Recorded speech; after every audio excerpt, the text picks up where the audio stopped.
মাহমুদা হাবিবা, আমরা তো শুনি যে অনেক সময় রাজনীতিবিদরা বলেন যে প্রতিবেশী বদলানো যায় না, কিন্তু প্রতিবেশীর সাথে সম্পর্ক কী রকম হবে সেটা তো বদলানো যায়। এটা আপনারা কতটুকু সম্ভবপর বলে মনে করছেন? আপনাদের সাথে ভারতের যারা কূটনীতি ডিল করছেন তাদের সাথে কোনো রকম এই বিষয়ে কথা হচ্ছে কিনা বা হয় কিনা? প্রতিবেশী বদলানো যায় না এই কথাটা অত্যন্ত সত্যি।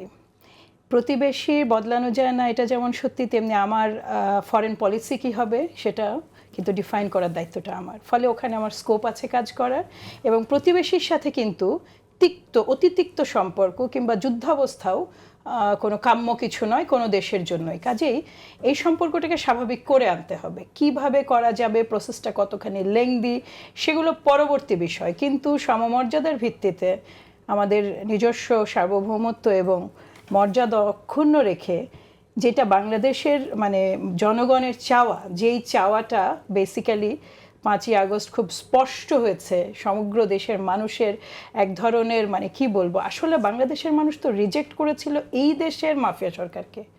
বাংলাদেশের মানুষের রিজেকশন তো আমাদের প্রতিবেশী এতখানি গায়ে না নিলেও পারতেন, কিন্তু তারা নিয়েছেন, তারা খুব স্বাভাবিকভাবে নিয়েছেন এবং এখনো পর্যন্ত সেই আইসটা ব্রেক করেনি। কিন্তু আইস ব্রেকিংয়ের একটা চেষ্টা আমরা দেখেছি আমাদের ইন্টারিম গভর্নমেন্টের পক্ষ থেকেও আছে, এবং বিএনপির পক্ষ শুধু নয়, আমার ধারণা এটা সবার পক্ষ থেকেই আছে। আমরা একটা শুনেছিলাম যে ভারতের পক্ষ থেকে একটা কথা শুনেছিলাম যে তারা নির্বাচিত সরকারের সাথে কাজ করতে চায়। তো এটা ঠিক কেন বলেছিল, আপনার কি মনে হয়? কোনো তথ্য আছে কিনা আপনার কাছে? নির্বাচিত সরকারের সাথে কাজ করতে চাইতেই পারে, এটা নির্বাচিত সরকারের অবস্থানটা স্টেবল হওয়ার কারণে এটা বিভিন্ন দেশ কেউ বলে কেউ বলে না, কিন্তু এই ক্ষেত্রে নির্বাচিত সরকারের সাথে কাজ করবে বলে অন্তর্বর্তীকালীন সরকারের সাথে কোনো সম্পর্ক রাখবে না, তা তো হতে পারে না। অন্তর্বর্তীকালীন সরকার এখন আমাদের সরকার, এবং এই সরকার তো আমাদের সবার সরকার। কাজেই এই সরকারের সাথে সম্পর্ক উন্নয়নের মধ্যে দিয়েই কিন্তু নির্বাচিত সরকারের সাথে সম্পর্কটা ভালো করার পথ সুগম হবে। এমন তো হতেই পারে যে নির্বাচনের মাধ্যমে এমন একটা দল ক্ষমতায় আসলো যারা নামই নিতে চাইছে না আমাদের প্রতিবেশীর, সেই ক্ষেত্রেও কিন্তু খুব সহজ হবে না আমাদের প্রতিবেশীর জন্য। কাজেই দেখুন, নির্বাচন যখন জনগণের সদিচ্ছার বিষয়, এটা যখন ভোটের বিষয়, তখন আপনাকে সব ক্যালকুলেশনই মাথায় রাখতে হবে। আমি ডেফিনেটলি আশা করি, আমার ব্যাপক প্রত্যাশা যে নির্বাচন যখন হবে, এবং বিশ্বাসও যে আমার দল ক্ষমতায়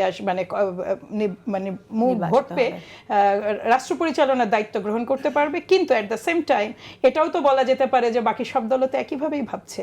নির্বাচন নিয়ে অন্যরকম যদি কেউ ভাবতো, সে তো নির্বাচনে আসতে চাইতে পারে না। যেমন নির্বাচন নিয়ে আপনি প্রত্যেকটা প্রার্থীর কাছে যখন কথা বলবেন, তার কিন্তু জেতার একটা আকাঙ্ক্ষা বা জেতার একটা আস্থা আছে বলে সে নির্বাচন নিয়ে ভাবে। এইখানে আমার আস্থা আছে, কিন্তু অ্যাট দ্য সেম টাইম আমি জানি যে আমার পাশে যারা বসবেন ভিন্ন দল থেকে, যারা নির্বাচনে সমানভাবে দ্রুত নির্বাচন চাইছেন না, আমরা দ্রুত নির্বাচন চাইছি না, আমরা নির্বাচনের সুস্পষ্ট রোড ম্যাপ চাইছি। There is a difference between দ্রুত নির্বাচন এবং নির্বাচনী রোড ম্যাপ। দেখুন, নির্বাচন যদি আপনি 6 মাস পরে দেন, সেটারও কিন্তু কিছু ফর্মালিটিস আছে, সেখানে আপনাকে ক্লিয়ার হতে হবে। এবং আরেকটা জিনিস হচ্ছে যে সরকারে তো চারটা এজেন্ডা নিয়ে তারা মূলত, আমি মনে করি, ক্ষমতা এসে, এবং বাকি সবাই একভাবে আমার সাথে এই বিষয়টা অন্তত একমত হবেন।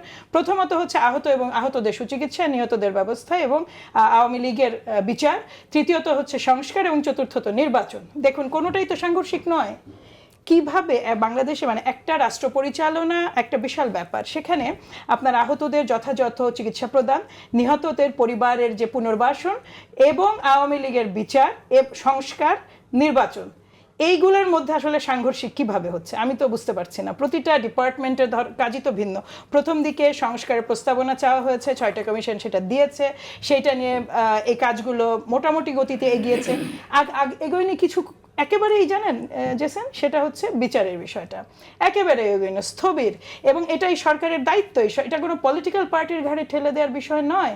এই আমাদের সংবিধানে 47 অনুচ্ছেদের 3 ধারায় কিন্তু একটা 3 ধারাতে যদি আপনি যান, সেখানে কিন্তু সংগঠন বলে একটা বিচারের বিষয় উল্লেখ করা আছে। আপনি যদি দেখেন ওটা, সেইখানে কিন্তু এটা বহুদিন আগে, আমার মনে হয় আরও 6 থেকে 7 মাস আগে, আমাদের স্থায়ী কমিটির সদস্য সালাউদ্দিন আহমেদ একটা প্রস্তাবনা দিয়েছিলেন যে সরকার যদি একটা স্রেফ সংশোধনী আনেন তাহলে কিন্তু দল হিসেবে আওয়ামী লীগকে বিচারের সুযোগ আছে। আপনি সব সময় প্রতিবারই আইদার নির্বাহী আদেশে একটা দলকে নিষিদ্ধ করতে চাইছেন, অথবা আপনি ঠেলে দিচ্ছেন একটা সুনির্দিষ্ট রাজনৈতিক দলের ঘাড়ে, বিএনপির ঘাড়ে টু বি এক্সাক্ট, যে বিএনপি চাইছে না আপনি মানে